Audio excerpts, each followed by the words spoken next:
If Merab won't, so let's say they give Aljo a rematch. Let's say they give him a rematch and he beats O'Malley. Okay, obviously they're going to do another one, right? But let's just say that wasn't the case. Let's say that Aljo beats O'Malley and then it's like, hey, Merab, do you want the next title shot? He's like, no, I'll just wait it out. Well, okay, all you've done is Aljo just wins by default. You're just like, nah, I'd rather, like, you're still losing to Aljo. All right, here we go. So Francis Ngannou has been training with Mike Tyson, and there's some new footage of him training. And I'm going to ask you guys after watching this, do you think it's impossible that he wins this fight? I would have said before, I think it's impossible he wins this fight. After watching this, am like, it's not impossible. He could win, dude.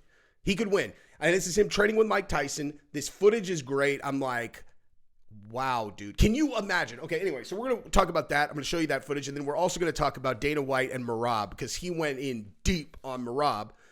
And I think there's a miscommunication here because I heard Merab say he wants a title shot now.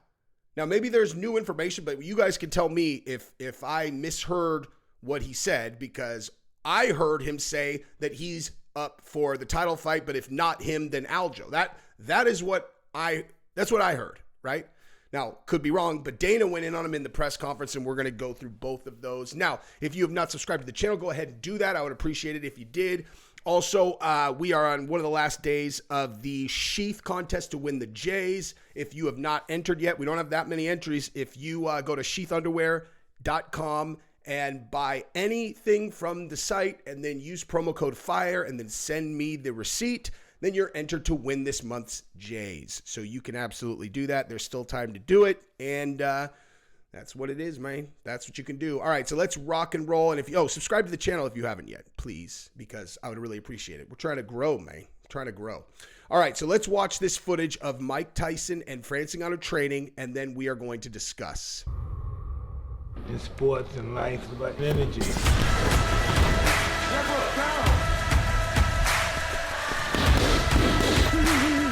Straight to the bag.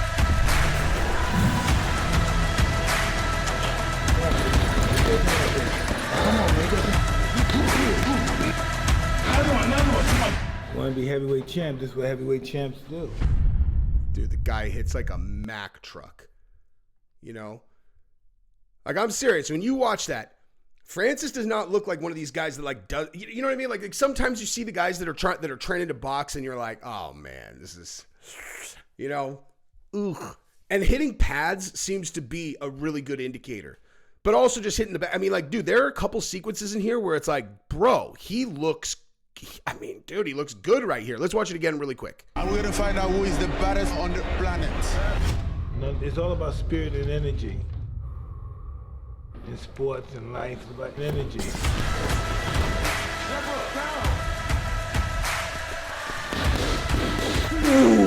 Straight to the bag.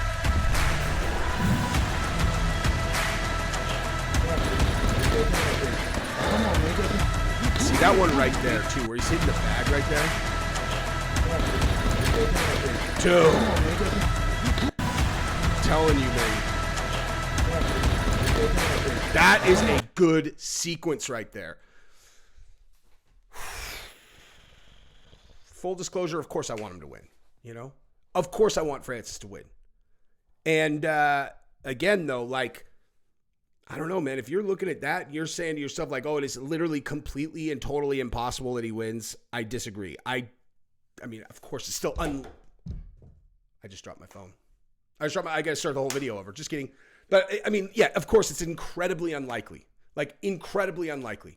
Tyson Fury at the prime of his career, he's 6'9". Everybody keeps arguing with me about that. You know, Francis has 0 professional boxing matches. But again, Francis is magic, okay? He's the magic man. The impossible happens if he believes it, and he absolutely believes it. And so, I don't know, man. Watching that, he looked Tyson-esque. You know what I mean? He looked Tyson-esque. I love watching Mike Tyson hit pads, dude. I love watching him hit the heavy bag. I mean, I literally was just doing a video about Sean O'Malley and Tim Welch talking about the Dylan Dennis and Logan thing. And Tim was like, I mean, listen, man, you watch Dylan Dennis hit pads, and it's like, oh, man. It's not like, oh, he can crack a little. It's like, oh, man, this is hopeless. I actually don't necessarily agree fully. I mean, obviously, he has a much more trained eye than me. But when I watch him hit pads, I'm like, dude, if he connects, he could potentially do something. I think Logan is an overwhelming favorite in the fight, but like, it's not like he has no power. But I don't know, dude. Watching this sequence right here of Francis, it's like he can crack. Everyone knows that. Everyone knows he can crack. The question is, can he slip? Can he slip a jab from someone who's 6'9", slip and get inside and get into a dirty exchange? I mean, that's what's going to have to happen. He has to close the distance. He has to make it dirty, and he's going to have to, put Tyson Fury in a corner and just put it on him, dude. He's going to have to just put it on him, and then, I mean, he punches harder than anybody who's ever punched ever. So, and I do think he punches harder than Deontay Wilder. I've heard people like, he doesn't punch harder than Deontay.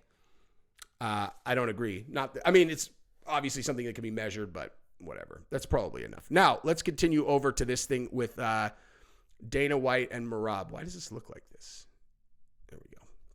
So let's watch this really quick and discuss. And you touched on a little bit about maybe who's next for O'Malley. And I'm just wondering, what is the likelihood that it would be Merab? I know that there's some controversy of him not wanting to fight. He wants Aljo to have the rematch. What's your idea for that? Everybody in this room and everybody who watches this video knows how I feel about this shit. Yeah. Yeah, I hate it. Hate it. And if that's... Why did you even get into this sport if that's your mentality and the way that you think? I don't even want the title. I don't even want the championship. We're friends. We're this. We're that. This is not... You can be friends with everybody in this business. There's a lot of nice people in this business, a lot of good people. This is not about friendship. This is about finding out who the best in the world is. And if you don't want to find out who the best in the world is, this is not the place for you. Damn.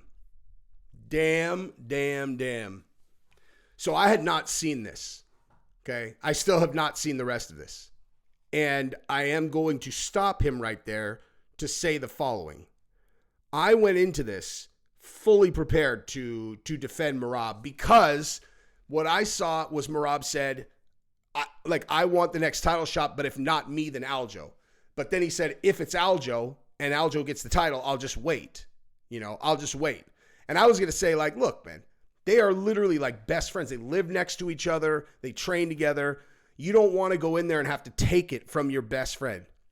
But Dana changed my mind right there. He changed my mind, dude. I completely understand not wanting to take it from your friend, but at the end of the day, what Dana said is true. This is about finding out who is the best in the world. And a person being willing to to put their own career on hold for that amount of time just because they don't want to fight their friend.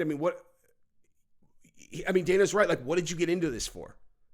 And honestly, you fighting your friend in the championship to find out who's the best, there's nothing wrong with that. You know what I mean? There's nothing wrong with that. And it sucks to have to take it from your friend. But at the end of the day, there's beauty in that. There's a beautiful thing in that. I'm going to make myself big for that. There's something beautiful about that, about you and your best friend being the two guys who are the best in the world, and you guys in front of the entire world are going to bang it out to see who the best in the world is. That's one of the main reasons that I held on to the Colby and Masvidal beef being fake for so long, because of the incredible, elegance of that, if that was the truth.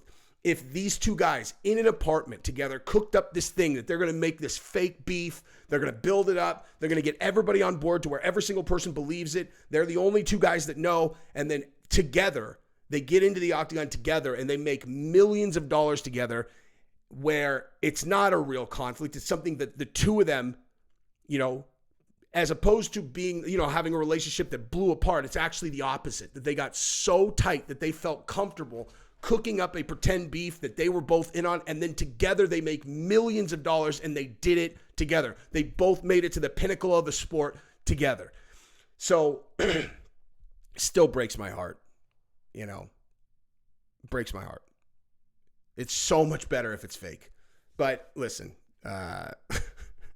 what's his name? Renato Moicano, my boy, he was like, nah, dude, it's real. And I'm like, damn it. That was the last fig leaf. You know, people who are actually in the room with him, if they know, it's like, fuck, man. But nonetheless, I mean, listen, if Merab and Aljo get in there and they fight it out, one of them win. I mean, like, because honestly, like, think about it like this. This is the reality. If Merab won't, so let's say they give Aljo a rematch. Let's say they give him a rematch and he beats O'Malley. Okay, obviously they're going to do another one, right? But let's just say that that wasn't the case. Let's say that Aljo beats O'Malley, and then it's like, hey, Merab, do you want the next title shot? He's like, no, I'll just wait it out. Well, okay, all you've done is Aljo just wins by default. You're just like, nah, I'd rather, like, you're still losing to Aljo. Do you understand what I'm saying? Like, you're losing. Like, you lost. You lost to Aljo. Okay? You lost by default. You said, no, I would rather just let him win. And as much as I respect the loyalty, Dana's right, dude. He's right. He's right about this. You know? You should be somewhere else. There's plenty of places to fight where they don't give a shit what you do. Doesn't work here. And I know you said you have fights booked all the way through March. Is one of those the women's bantamweight title? We got lots of fights. I literally drew up a list this big in all these places. If things play out, you know what's crazy about this shit? Every year I say, how do we beat last year? How do the fights get any bigger than they did last year? Then we sat in the room yesterday with, obviously. And this is verifying everything that I've always said. Okay. Now, I mean, it was obvious, but I'm not going to make you sit through this because it's not related to this anymore. But I always say, I'm like, all they can do is set the table, dude. All they can do is set the table. And then the fights have to happen. Right? But if this plays out like this, then you get this huge fight. That is what they do. That is why Colby Covington got two shots at Usman, because if he was going to win, they were going to give Masvidal an immediate title shot. That's why Masvidal was going to fight Leon Edwards. And then when Colby lost the second time, they pulled him out of that fight because now they knew, because if he loses to Leon, they can't hype the Colby and Masvidal fight. And, that's also why Masvidal got two shots at Usman. That's why between Colby and Masvidal, you got 4 shots at Kamaru Usman. It's because they were trying to set up the grudge match for the title, right? And that's why when, they put Dustin Poirier in there against Conor January 21, because they were trying to set up a Khabib and Conor rematch. Conor would have just won. They would have done that rematch. He lost. All they can do is set the table. What seems to be happening now is now finally things are going right for the UFC. They were going wrong for a long time. Every time they would try to set up something to where they had a specific outcome that they were after, it went the wrong way. It kept on going the wrong way. And finally things seem to be falling in place. And O'Malley is the guy that finally is like the puzzle piece that landed right where they wanted it. And now, they're starting to have the outcomes that they actually want. I'm really curious. I'm curious at 155. Like, if you just pull Conor out of it, obviously. But at 155, like, what do they want? Like, what do they want? What do they want to happen at 55? I don't know. And at 185, I know what they want to happen. They want Israel Adesanya to beat Sean Strickland, and then they want him to fight and beat Duplessis, and they want Poatan to fight and beat Yuri so that they can do Israel Adesanya against Poatan, the final fight at 205. Okay? That's what they want to happen. And honestly, they're on a good streak right now, dude. They really are. I mean, they're going to do O'Malley. The thing is about this Merab and Aljo thing is they're not going to neither of those guys are going to get the next title shot. They're going to do Chito Vera because it is a much better matchup for O'Malley. O'Malley has a grudge match with him. He's his only loss. The fact that Chito got worked over by Sandhagen, we'll just, forget about that, man. Forget about that, man. That's not that important, is it? O'Malley, he's calling his own shots now, dog. And he wants Chito Vera. So you could take your holier-than-thou thing about Merab should get the next title shot, and you could shove it because Merab doesn't even want it. He doesn't even want it. And Aljo, he said he's going to 45. Yeah. He said he's going to 145 pounds. So, he can either do that or he can wait around for a while, Anyway,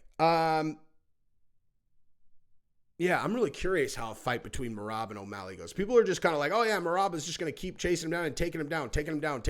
He's just going to, he's just going to take him down. He's going to dominate him. I don't see why people believe that. Because look at, like, okay, Merab. Let's see. Okay, win. He's got 1, 2, 3, 4, 5, 6, 7, 8, 9. Okay, so he's got 1, 2, 3, 4, 5, 6, 7, 8, 9 straight wins. Okay. One of them is not a decision, and it's to Marlon Moraes. Okay. And Marlon Moraes has gotten finished by the last 8 people he's fought. Okay. They're all decisions, all of them. And so what that means is he takes people down and he doesn't do any damage, right? Like he just takes them down, takes them down, takes them down. I think O'Malley's going to knock him out. I think O'Malley's going to knock him out. I do. I think O'Malley will knock him out, dude. If he just comes in with that head down, just head down, takedown, head down, takedown, head down, takedown, head down, takedown, I think O'Malley's going to knock him out. I do. But he's not going to get an opportunity to prove that until after O'Malley fights Cheeto, bottom line. So, but yeah, that's what I got. Love you guys. Peace.